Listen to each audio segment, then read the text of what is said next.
Tamo aí. Então, porque quando eu, hoje, né, mais cedo, preparando, né, pensando no que eu podia trazer pra gente iniciar esse diálogo, aí me veio essa necessidade, né, já que a gente está falando de corpos, né, corpos invisíveis e visíveis, da gente trazer, né, essa força dessa ancestralidade, que são também essas existências aí invisíveis, que pra gente estar aqui hoje, se não fosse elas, né, muito provavelmente não estaríamos. Então, a proposta que eu ia fazer era da gente, antes mesmo de começar as falas, né, a gente fazer uma apresentação, todo mundo dizer o nome e trazer, né, na fala uma ancestralidade, né, uma força, um axé presente, para a gente juntar aqui, né, nessa roda. E aí a gente poderia começar batendo palma de mão, né? E aí a ideia seria falar o nome e dizer, né, de uma ancestralidade presente. Pode ser? Pode. Então vamos lá. Todo mundo conhece aquela música? Abre os caminhos, sentinela está na porta. Abre os caminhos pro mensageiro passar. Abre os caminhos, sentinela está na porta. Abre os caminhos pro mensageiro passar. Abre os caminhos, sentinela está na porta. Abre os caminhos pro mensageiro passar. Abre os caminhos, sentinela está na porta. Abre os caminhos pro mensageiro passar. Continua a fala, bem baixinho, baixinho. Aí. Continua. Meu nome é Fernanda Ferreira. Eu trago aqui para essa roda a força da ancestralidade de Maíra, que está aqui, Ana. A força da ancestralidade de Corinha, Dona Conceição. De Boinha Xavier. Saúde, e peço licença para a ancestralidade de Gertrude Maria. Eu sou o Luan Raigones e trago um pouco maior esse dia, uma sorte pena branca, dia, que acolhe esse mundial de nós. Me chamo Alice, saúdo aqui a ancestralidade de Chicamani Congo, salve Chicamani Congo, salve a Jurema, salve as ancestralidades que estão entre nós. Aqui,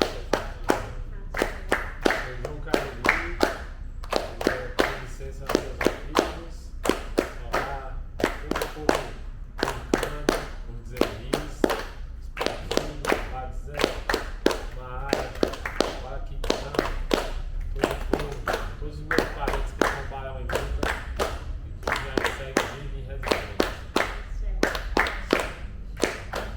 Eu sou Dini e eu trago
Meu nome é Giva, trago para essa roda a ancestralidade de todos os tamoios, de todos os caetés, de todos os cariris, que durante 3 séculos resistiram a esse processo de invasão nesse território. Trago também a ancestralidade da minha avó, Luísa, minha avó materna.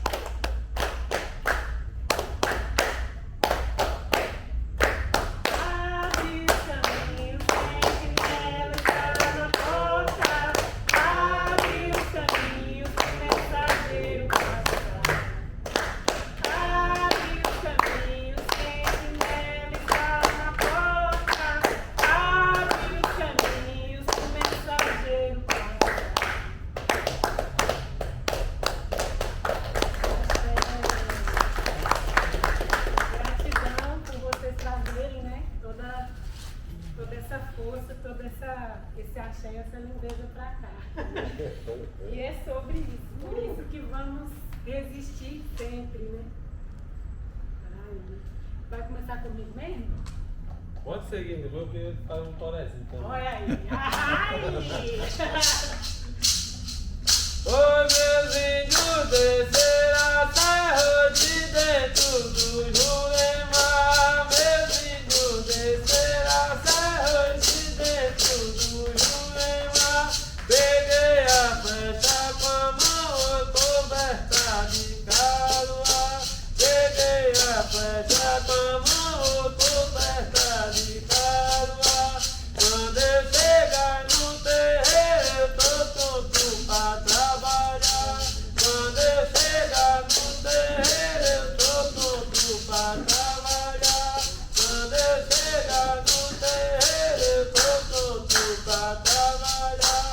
Meus índios desceram a serra de dentro do Jurema.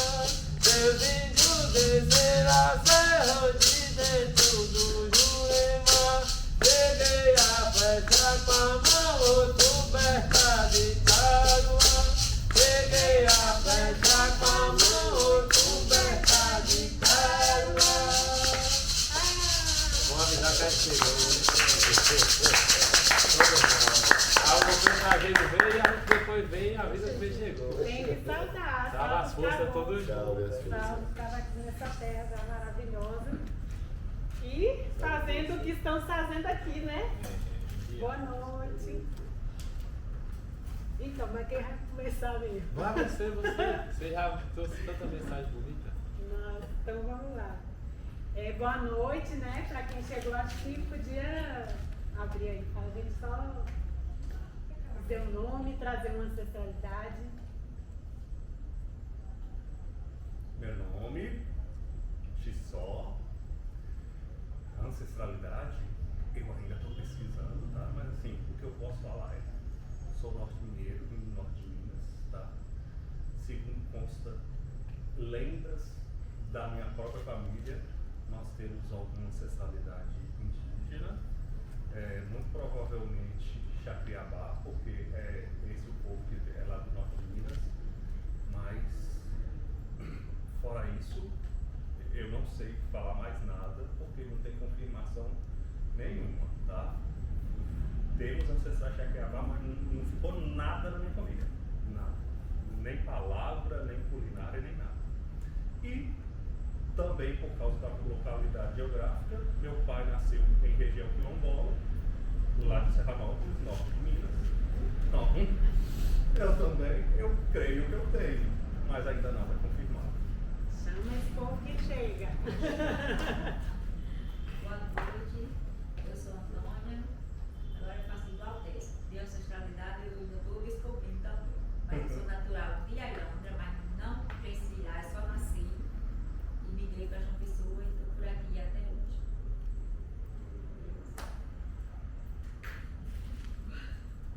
Boa noite, eu sou Tutu Carvalho, nasci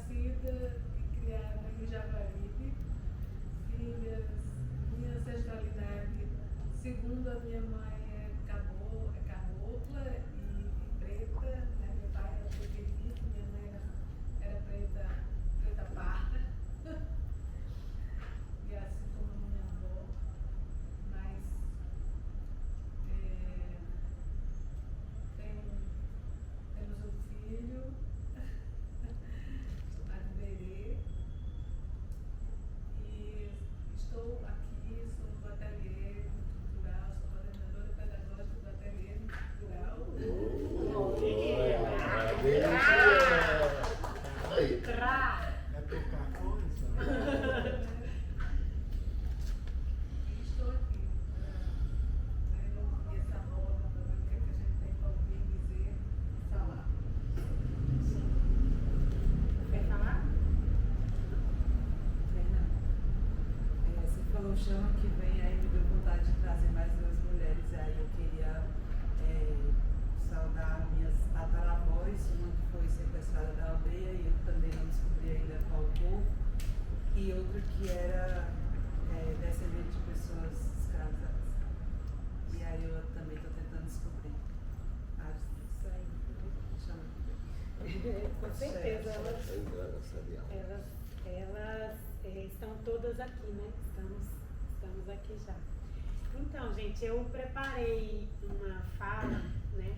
Por isso que eu pedi para a gente evocar essas memórias, né, de ancestralidade, porque a minha fala aqui hoje é um pouco desse movimento que eu estou fazendo também, né? De memória da minha identidade e da minha relação com essas identidades coletivas, né? Que nós temos enquanto pessoas, né, negras viventes aqui nesse território. Então, é um exercício também que estou fazendo, né, de descobertas, redescobertas e também de recriações, né, que é um princípio que eu acho que é muito libertador, né, de onde a gente entende que diante, né, dos apagamentos, né, que fomos, né, submetidos, não só os nossos ancestrais, mas nós aqui agora, né, sofremos com constantes apagamentos de nossas memórias, de nossas ancestralidades. A gente tem o poder de recriar essa ancestralidade, né? A gente pode, né, reivindicar, né, quando a gente diz, né, a gente chama, a gente tem esse direito de reivindicar essa ancestralidade. Então, a memória é uma criação, né? Então, a partir desse entendimento, né, ancestral, e que hoje aí, né, nas ciências aí, neurolinguísticas, etc., a gente, né, a ciência comprovando que nossos ancestrais já diziam, né? Então, a nossa memória ela é inventada, então a gente também pode recriar a partir disso. E é a partir dessa ideia de recriação, né, que eu construo, que eu venho construindo essa minha relação identitária enquanto mulher preta, né, afrodiaspórica, ou seja, afrocentrada, né, em diáspora, ou seja, uma mulher negra, né, que me autodeclaro enquanto pessoa, enquanto da cor preta, e que entendo, né, que reivindico como minha ancestralidade todos os povos, né, todos os povos, porque também essa diversidade em África e essa dificuldade, mas não impossibilidade, porque é possível também, né, fazer esse resgate enquanto etnia, enquanto povo em África, mas ainda também não tive essa oportunidade.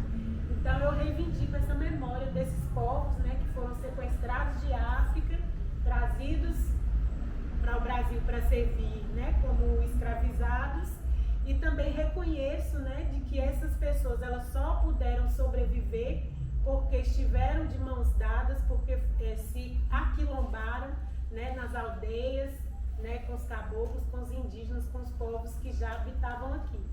Então eu reverencio esses dois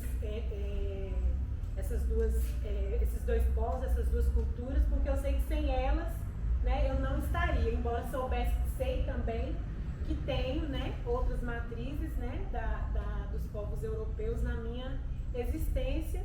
E aí, a essa referência, eu peço licença para não reivindicar e não é não fortalecer, mas não me alinhar no sentido de construir minha presença e o meu pensamento, né, abro mão do pensamento branco, eurocêntrico, porque entendo que não é um pensamento que, vamos dizer assim, traga boas construções para esse território e para essa pessoa, né, para esse momento que eu ocupo. Então, nesse sentido, desde que eu me assumir, né, me vi como pessoa negra, porque isso também tem todo esse processo de construção.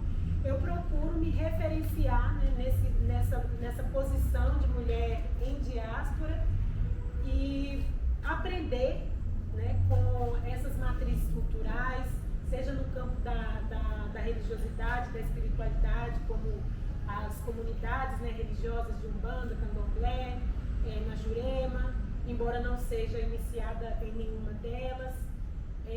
Busco também me alinhar, né, me identificar, transformar meu corpo e me deixar ser educada, né, corporalmente, intelectualmente, pelas manifestações culturais que extrapolam e que saem desse universo que eu acho que é essa tecnologia, né, que é essa firmeza de existência que está ali dentro das religiões de matriz africana ou indígena, que é nas manifestações culturais, né, do nosso povo, do povo negro, né, povo negro, indígena, que forma aí esse caldo que a gente chama de cultura popular. Então, me fortaleço na capoeira, que foi uma das primeiras ancoragens, né, que me fez, né, entrar, né, nesse universo de defender a minha identidade, de saber, de querer buscar, de saber de onde eu vim, quem eram meus ancestrais, de olhar para a minha família imediata e para essa minha ancestralidade com outro olhar, né, com um olhar de positividade, de beleza, né, ao invés de que a gente tem esse processo de desconstrução que a institucionalização escolar nos coloca, né, de questionar, de não ver beleza, de não ver inteligência, de não ver, né, ciência, de não ver toda a construção de cosmoperspectiva mesmo que a gente tem nessas culturas. E a capoeira foi uma das primeiras bases, assim, né, que foi ali que eu acho que eu realmente comecei a aprender de fato, sabe, a aprender e a desenvolver meu intelecto, né, me desenvolver como pessoa, como ser humano. E aí, da capoeira, né, fui para as outras, né, dança afro, foi através desse contato com a capoeira, com os grupos de cultura afro-mineira, que tive acesso às manifestações culturais aqui do Nordeste, coco, ciranda, né, boi, enfim. Então, nessa capilaridade, né, que a cultura traz para a gente, a cultura negra, né, a cultura de matriz africana, a cultura indígena, toda essa capilaridade, né, da gente se ver, né, enquanto ser criativo, enquanto ser pensante, que eu, quando vim para cá, há 20 anos, eu não sou daqui, sou mineira, há 20 anos eu moro aqui e desde que cheguei, né, sempre buscando, né, conhecer, pisar o chão, né, circular no meio cultural. Foi quando eu conheci também Nai Gomes, a ateliê ali na ladeira da Borborema. E então, entendendo que esse lugar é um lugar de fortalecimento, é um lugar de vida, sempre pautei o meu fazer artístico, né, o meu fazer criativo, buscando me ver nesses espaços e a partir deles me transformar. Então, essa memória, essa busca de identidade, essa busca de fazer enquanto sujeito, né, criativo e não meramente de reprodução, minha linguagem é o teatro, então é ali na performance, na dança, nas artes cênicas. E a ausência, né, dessa prática, desse saber, né, do pensar a partir desse lugar, faz com que a gente, nesses espaços, muitas vezes se veja meramente como reprodutor. A gente reproduz, né, uma cena, um teatro, né, você fica falando, quando você vê, você está reproduzindo uma cena sobre os campos de centeio, né, de Shakespeare, ser ou não ser, essa é a questão, mas você nem para realmente para pensar o que aquele cara está dizendo, porque você está ali só reproduzindo, né?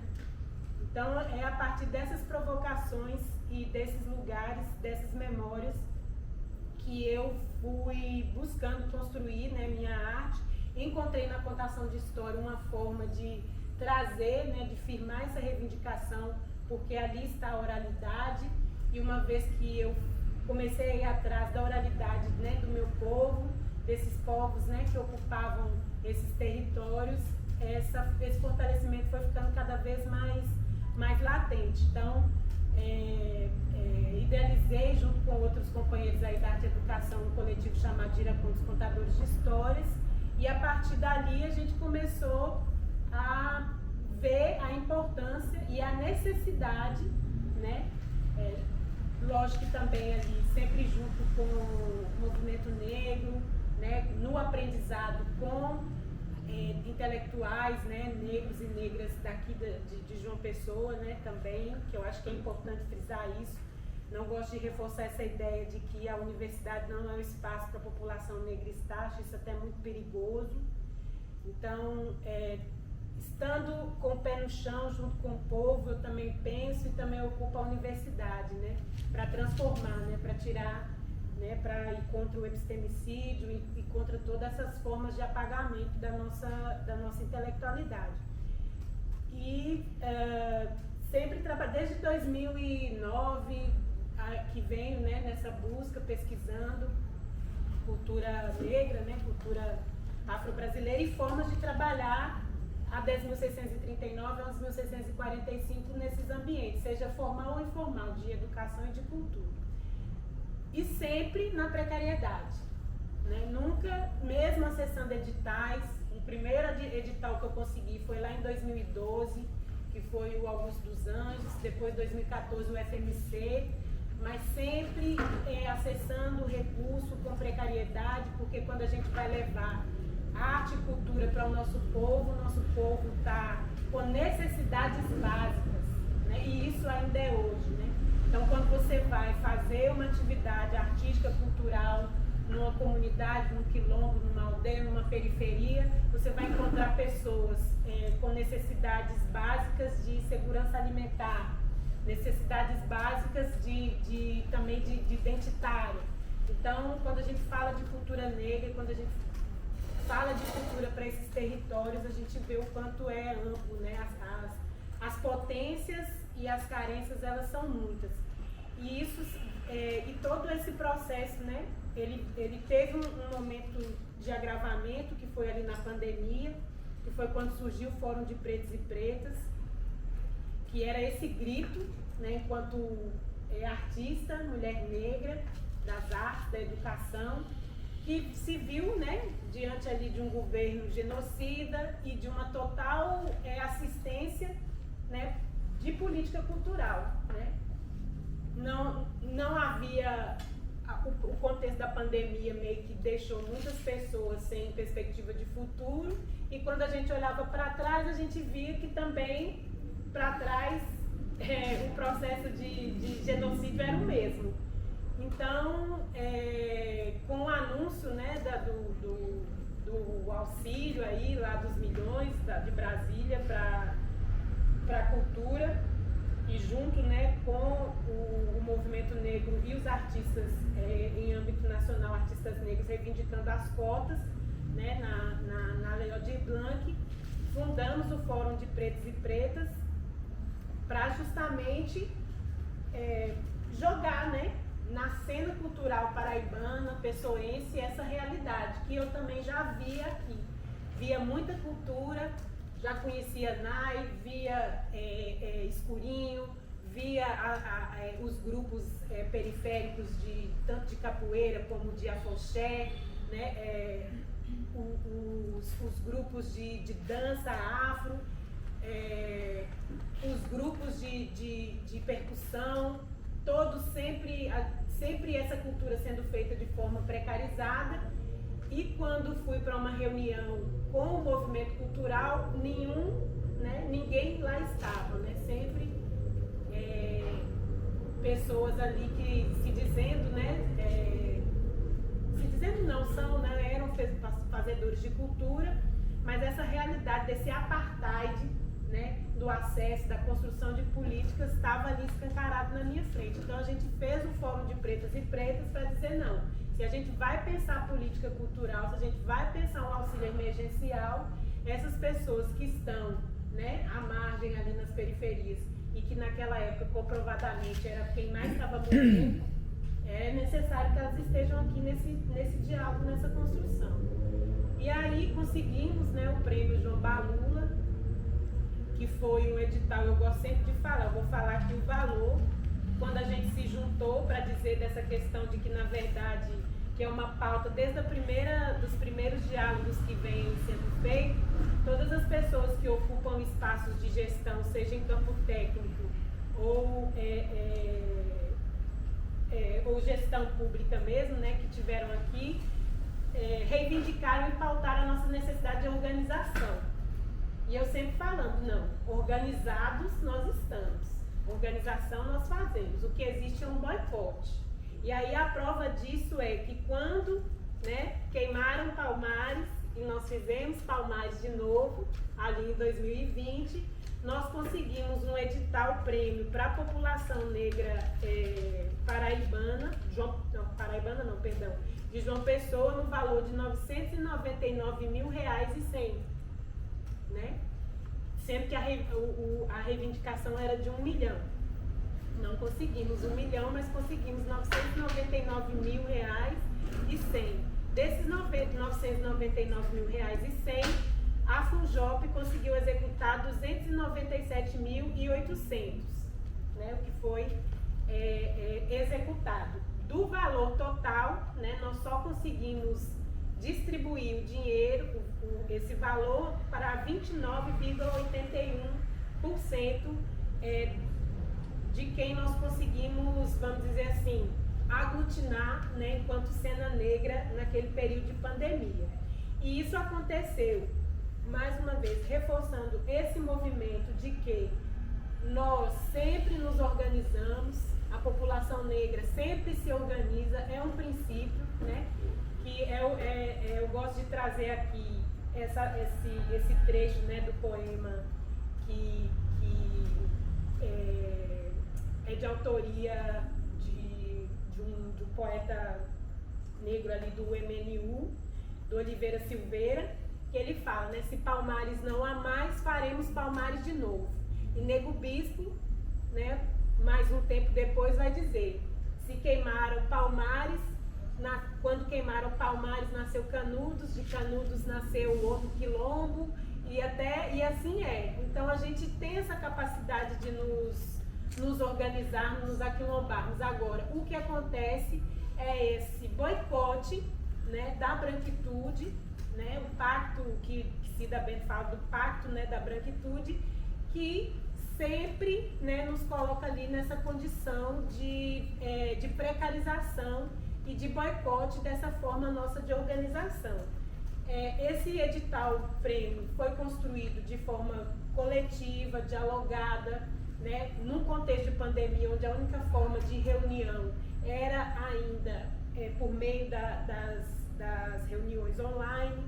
Foi feito, teve problemas? Teve, mas muito desses problemas também foi de resistência do Estado em utilizar a máquina para fazer o seu trabalho, né? Porque era sempre exigido da gente, enquanto movimento, que a gente que deveria mapear a população negra, que nós que deveríamos fazer a divulgação para as periferias, né? Ou seja, num contexto de pandemia, a gente que deveria ir atrás, né, da população nas periferias para divulgar o edital, sendo que quem tem a máquina na mão, né, no caso, eram as instituições. Então, assim, todo esse problema, né, do que ficou de resquício, né, esses 29,81%, que foi aí valor remanescente de R$ 701.300, né, serviu, né, de motim, ou seja, serviu de isca para essa fragmentação, porque aí foi jogado para o movimento cultural e para, né, a comunidade negra artística de João Pessoa, de que o problema era porque o Fórum de Pretos e Pretas quis, né, concentrar, ou quis de alguma forma atrapalhar o processo que já estava sendo feito pelas pessoas que entendem e que pensam de cultura.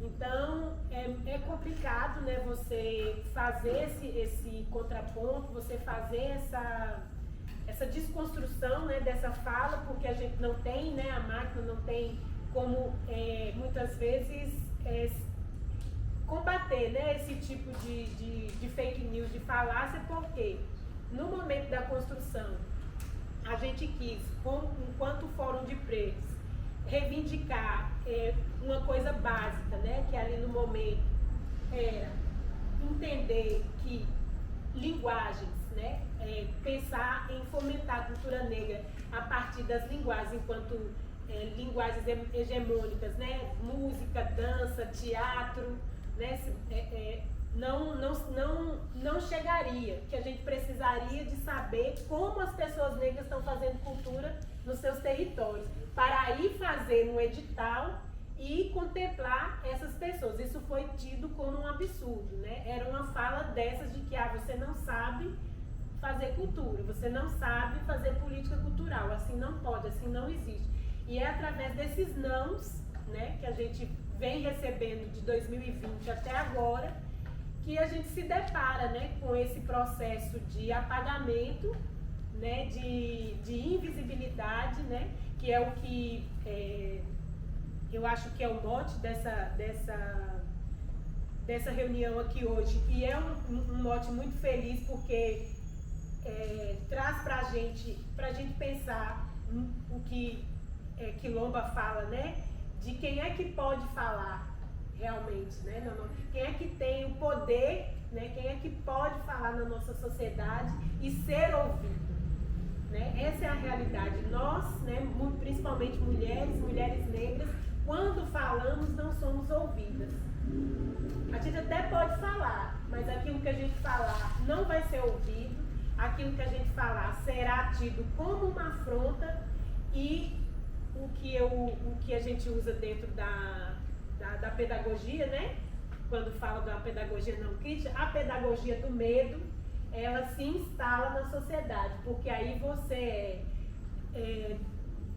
a sua pessoa, né, o seu corpo, a seu profissional, a sua identidade, a sua pessoa é tida como um exemplo, né? Assim como fazia lá no período escravista, que se colocava pessoas negras para passar todo tipo de servícia, né? E maus tratos nos pelourinhos. Hoje em dia se faz isso através dessa pedagogia do medo, que é retirar de você direitos, que fazer com que perseguições, né, que você sofra, sirva de exemplo para a sua comunidade, para que nenhuma outra se levante. Mas a gente, tendo essa tecnologia da ancestralidade, como bem diz Nego Bispo, não há, né? Isso não é possível, porque se eles têm as armas, se eles têm as instituições, se eles têm o poder, nós temos nossa ancestralidade, e ela nunca deixa a gente tombar. Então, para encerrar aqui a minha fala, nesse resgate dessa memória e dessa tentativa de invisibilizar, né? Porque também entendendo que, na medida que nos impedem, né, ou que tentam nos dizer que nós não podemos falar, né, essa tecnologia, a ancestralidade, ela trata de fazer com que essa luta que foi tida como uma luta não legítima, ela se espalhe e ela chegue, né, em cada vez mais pessoas.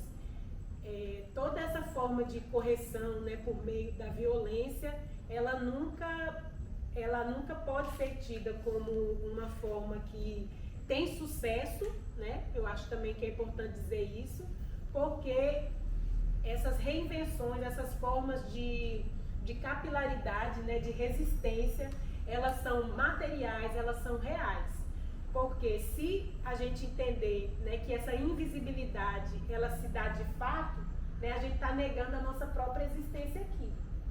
Né? Porque nós estamos aqui, né, chamamos toda essa ancestralidade para cá, então a gente tem que entender que essa forma de dizer, né, que nós não temos poder é uma forma muito perigosa e nociva, porque enquanto povo, enquanto maioria, né, em 2022, a população negra, ou seja, pessoas pretas e pardas na Paraíba, contabilizavam 60% da população. Então não é justo, né, que os recursos, que o acesso aos recursos, a políticas, aos equipamentos não cheguem, né, de forma equânime ou minimamente justa, né, nas mãos dessas pessoas. Então a gente tem que continuar reivindicando e dizendo, né, para esses nossos políticos aí, de que estamos aqui, que resistimos, né, que não fomos queimados, que não fomos exterminados e que a gente não vai desistir, porque nós somos, né? Então é um pouco isso na minha fala. E só para encerrar e dizer como que não se pode nunca derrubar uma luta que é legítima, uma luta que é verdadeira e uma luta que é com base na ancestralidade, que em 2023, quando, né, essas pessoas aí, gestoras, né, pseudo-intelectuais da política cultural no estado da Paraíba e no município diziam que o que a gente queria era impossível, ou seja, que cotas e ações afirmativas na política cultural não seria possível, em 2023, o senador Paulo Paim, junto com a bancada, né, da esquerda no governo, criou a Política Nacional de Ações Afirmativas na Cultura. Então, desde 2023, nós temos mais um arcabouço legal para fazer com que os editais e a política pública de cultura no estado da Paraíba e no município de João Pessoa siga, né, protocolos e cumpra, né, que todo e qualquer dinheiro que saia do governo para a cultura nessa cidade, nesse estado, tem que contemplar ação afirmativa, porque agora, se antes não tinha lei, a gente conseguiu, agora tem lei, né, e especificamente para os editais de cultura. Então é sobre isso, né? Podem tentar queimar a gente, mas a gente ressurge como fênix e quando surge, tá aí, né, a lei para dizer que a gente não é ilegal.